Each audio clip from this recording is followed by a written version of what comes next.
Breaking news! A major shift is happening in Chicago Bears training camp, and you're about to hear it all.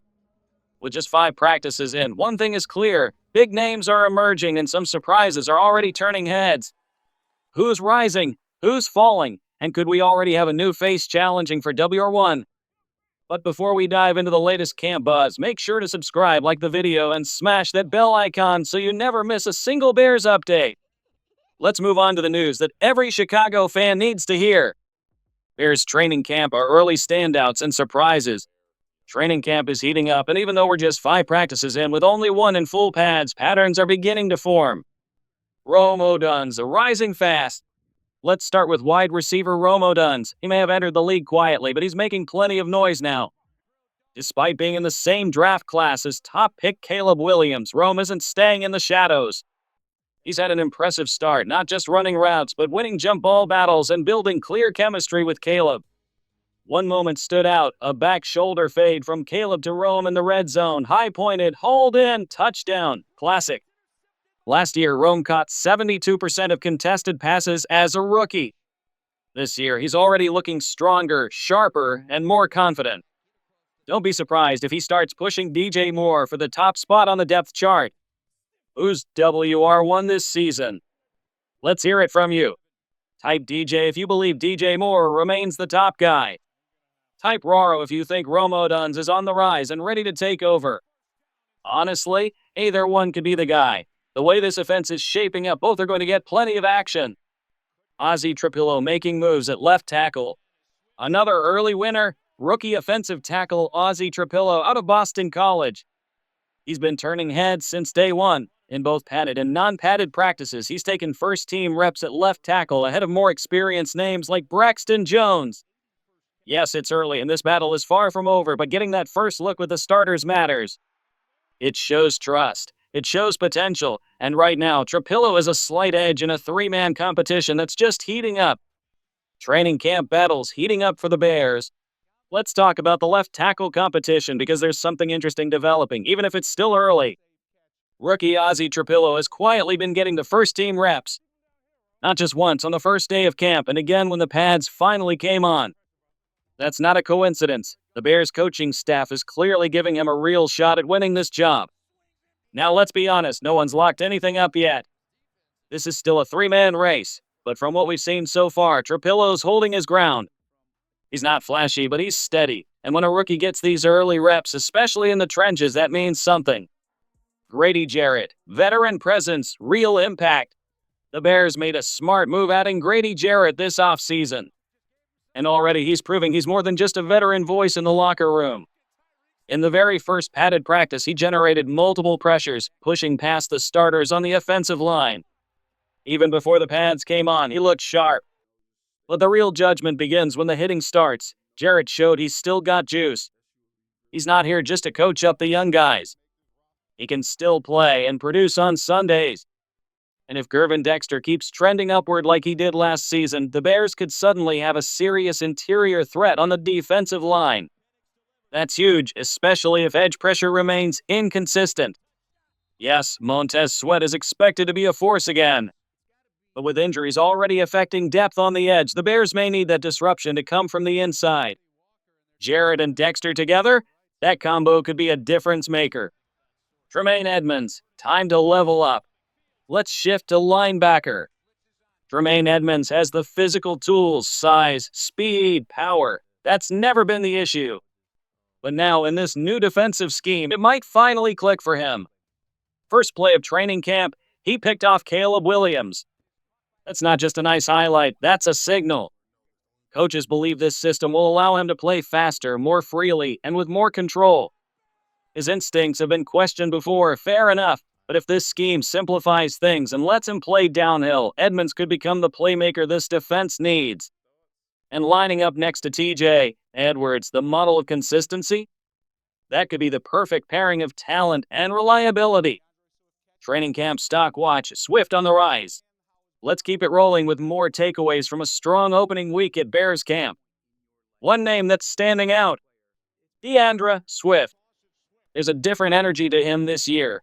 From the first drill to the last rep, you can see it. He's moving with purpose. There's no wasted motion, no hesitation. He looks quicker than every other back on the field, especially in open space.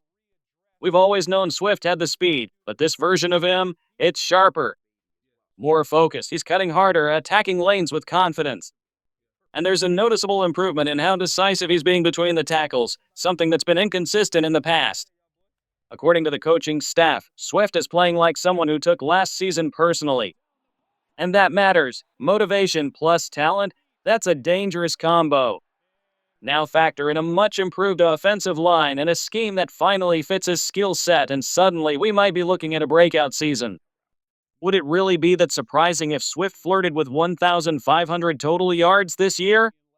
Not with the volume he's set to receive, not with the way he's being used in the passing game, and not with the way he's performing right now in camp. Camp sleeper to watch, J.P. Richardson. Every camp has its underdog. For the Bears, that name, at least so far, is J.P. Richardson. He's not flashy, but he gets open. In one-on-one drills, he's finding separation, making clean breaks, and showing that extra layer of route running polish that separates roster guys from camp bodies. There's also growing buzz around his potential on special teams. Richard Hightower mentioned him as a serious option at punt returner, and that could be his ticket to a roster spot. Smart, quick, and dependable, Richardson's making all the right moves. Let's start with a few players quietly building momentum. J.P. Richardson continues to impress, and now we're seeing how he could crack the final roster. If he wins the punt return job and becomes a reliable backup in the slot, that's a clear path to making the 53-man. Meanwhile, tight end Colton Loveland hasn't seen much action yet, only 2 full-team practices, but when he's out there, he's showing up. Solid hands, clean routes, and a knack for finding space. He's made several more catches and looks like a natural fit. At running back, the competition behind Swift is heating up. Roshan Johnson and Kyle Monangai are pushing each other hard for that number 2 spot. Both have had moments, and this battle could come down to who proves more consistent once preseason games begin. On defense, Terrell Smith has worked with the starters while Jalen Johnson recovers. And it's great to see Jaquan Brisker back on the field, healthy, moving well, and showing no issues in the first padded practice. Injury setbacks, early camp concerns. Unfortunately, camp also brings setbacks, and for some, it's already reshaping their rookie outlook. Shamar Turner, one of the Bears' promising young defensive linemen, is dealing with another injury, this time an ankle. Reports say he could be sidelined for at least 4 weeks. That's a big hit for a rookie still trying to get fully up to speed. Here's the problem for defensive linemen, especially rookies: missing time is costly. These guys don't just need to learn the playbook, they need reps to adjust to the physical grind of the NFL. Interior line play is brutal. If you're not out there, you're falling behind. With Turner out, a door might be opening for someone like Zach Pickens. He was probably on the roster bubble, but now he has a real shot to stick around if he can string together some strong practices. The Bears are deep at defensive tackle. Dexter, Jarrett, Andrew Billings, and even Chris Williams showed promise last year. But losing a high upside rookie this early still stings.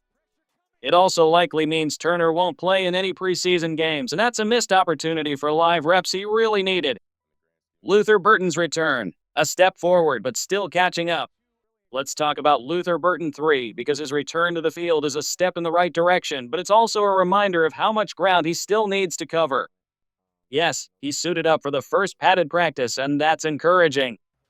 But so far, he's only participated in individual drills, not full team reps. And considering he missed Oda's mandatory minicamp and the first 4 practices of training camp, he's working from behind. The upside, the talent is there. The Bears are clearly excited about what he can become. But at this point, Burton's still trying to get fully integrated into the offense. And the reality is this: if the season started today, even if he were 100% healthy, he likely wouldn't crack the starting lineup. Right now, someone like Olamide Zakos would have the edge just based on availability and rhythm with the offense. But let's keep things in perspective. It's still July. There's plenty of time. If Burton can ramp up next week, jump into team drills, and show out during the preseason, there's still a path for him to earn a meaningful role. Luther's outlook for 2025: optimism with caution. Where does that leave expectations for his rookie season? It's fair to be cautiously optimistic. There are a lot of mouths to feed in this offense. Between wide receivers, running backs, and tight ends, somebody's going to get fewer looks. Right now, with limited practice time, Burton might be in that category. If you had to put it on a scale of confidence from 1 to 10, somewhere around a 5 or 6 feels realistic. The tools are there. Now it's about time, reps, and opportunity. Other Bears injury notes. A few other injury updates to keep an eye on. Doug Kramer is listed as day-to-day. It doesn't sound serious, but for a player battling for a spot on the 53-man roster as a depth interior lineman, every rep matters. If the Bears decide to use a fullback in certain packages, it'll be interesting to see if Kramer's role expands or if someone else takes the job. Status check. Jalen Johnson, Zay Frazier, and injuries that matter. Let's start with Jalen Johnson. He's on the NFI list, but this feels more like a precaution than a setback. Honestly, there's no need to rush him. Rest him, keep him sharp, and have him ready to lock things down week 1 against Minnesota. That's the only timeline that matters. As for Zay Frazier, he's dealing with a personal situation. No speculation here, just the facts. He's missed valuable reps, and any time that happens, it slows development. That's simply the reality in the NFL, especially for younger players. Dayo Odenigbo, high floor, limited flash. Now let's talk about Dayo Odenigbo, a player whose camp hasn't popped the way you might expect for someone in his position. Even after the pads came on, the feedback was lukewarm. Strong against the run, yes, but in pass rush drills, so far, nothing explosive. No wow moments, just steady, solid, and a little underwhelming. Now, to be fair, he's not a bust. He's not failing. But when you're paid as a potential impact edge rusher, expectations rise. And if the best case scenario is 6 to 8 sacks and strong edge containment, that's fine, just not game-changing. His style leans heavy on power with minimal finesse. He lacks a true arsenal of pass rush moves. In fact, he's often more effective kicked inside, where his quickness creates mismatches against guards. Bottom line, Dayo is a high floor player, but the ceiling may already be visible. And that's okay, as long as expectations stay realistic. Caleb Williams, a mixed bag, but there's a plan. Now on to the quarterback, Caleb Williams, and let's be clear, he's not a winner or a loser in this stage of camp. He's a work in progress, exactly as expected. The start? Rough. The first few practices were sloppy. Too many turnovers, erratic throws, and visible confusion as the staff threw a heavy playbook at him. But things have started to shift. In the last 2 practices, there's been real improvement. And there's context here that matters. The Bears aren't easing him in. They're throwing everything at him. Complex looks, advanced concepts, fast installs. It's a trial by fire, and yes, he's still adjusting. But this is part of the plan. The closer we get to week 1, the more the offense will be shaped around what he handles well. He's not polished yet, but you can see the wheels turning, the flashes of instinct, and the progress that tells you he's learning. Is he ready to dominate? Not yet. Can this team still win games while he develops? Absolutely. The pieces around him are good enough to carry weight when needed. This is a process. Patience is required. Growth is expected. And the ceiling? Still sky high. Wrapping it up, winners, losers, and what's next? That wraps up this early look at Bears training camp winners and losers. Some players are rising fast, others are catching up, and a few have hit speed bumps, but the big picture? It's taking shape. The next test comes in the joint practices against Miami and Buffalo. That's when the real measuring stick arrives, fresh opponents, real competition, and clearer answers. So stay locked in. The roster battles are just heating up.